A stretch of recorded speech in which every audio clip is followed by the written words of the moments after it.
नमस्कार, आप देख रहे हैं एसपीएन 9 न्यूज़ और मैं हूं आपके साथ मनीष कुमार सैनी। झारखंड में विधानसभा चुनाव की तैयारियां हो चुकी हैं और ऐसे में कल यानी 13 नवंबर को और उसके बाद 20 नवंबर को 2 चरणों में मतदान होगा और उसके नतीजे 23 नवंबर को घोषित किए जाएंगे। झारखंड की इन 81 विधानसभा सीटों पर आखिर किस तरह के समीकरण बनेंगे, ये एक बड़ा सवाल बनता हुआ नजर आ रहा है। देखा जाए तो जेएमएम और भारतीय जनता पार्टी के बीच सियासी बयानबाजी का दौर जारी है, तो वहीं अब हाल ही में एक इंटरव्यू के दौरान बीजेपी के झारखंड के प्रदेश अध्यक्ष बाबूलाल मरांडी ने एक बड़ा दावा कर दिया है और उन्होंने सरकार बनाने का दावा करते हुए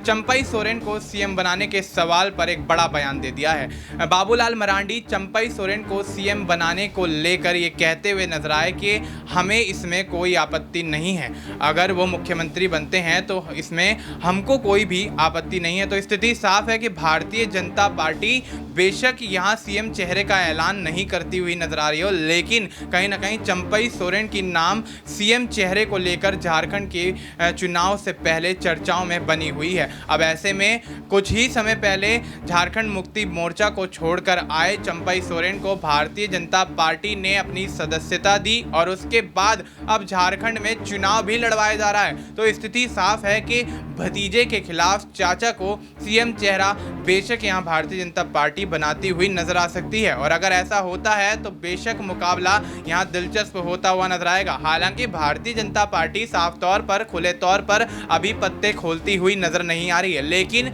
लंबे समय से यही कयास लगाए जा रहे हैं कि झारखंड के अंदर भारतीय जनता पार्टी सीएम चेहरे के तौर पर चंपई सोरेन को ही मैदान में उतार सकती है,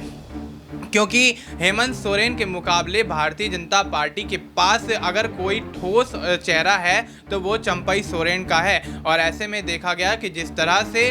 झारखंड के अंदर अब सियासत गरमाती हुई नजर आ रही है, तो मुकाबला बेहद दिलचस्प होता हुआ नजर आ रहा है और इस दिलचस्प मुकाबले में किस तरह के समीकरण बनते हुए नजर आएंगे। क्या झारखंड की मौजूदा सरकार एक बार फिर से सत्ता पे अपनी जीत दर्ज करने में कामयाब होती हुई नजर आएगी, या फिर सत्ता से बेदाखिल करके भारतीय जनता पार्टी जेएमएम को उखाड़ फेंकेगी और अपनी सरकार बनाने में कामयाब होगी। सरकार अगर बन भी जाती है तो भारतीय जनता पार्टी क्या वाकई चंपई सोरेन के चेहरे पर सीएम के तौर पर मोहर लगाती हुई नजर आएगी? ये भी एक बड़ा सवाल इस वक्त झारखंड की राजनीति में दिखाई दे रहा है। अब ऐसे में देखना दिलचस्प होगा कि झारखंड की इन 81 विधानसभा सीटों पर 2 चरणों के मतदान होने के बाद आखिर 23 नवंबर को नतीजे किसके पक्ष में आते हैं। और अगर ये भारतीय जनता पार्टी के पक्ष में आते हैं और भारतीय जनता पार्टी बहुमत से सरकार बनाती हुई नजर आती है, तो अब ऐसे में क्या वाकई सीएम चेहरे के तौर पर चंपई सोरेन का इस्तेमाल भारतीय जनता पार्टी झारखंड के अंदर करती हुई नजर आएगी?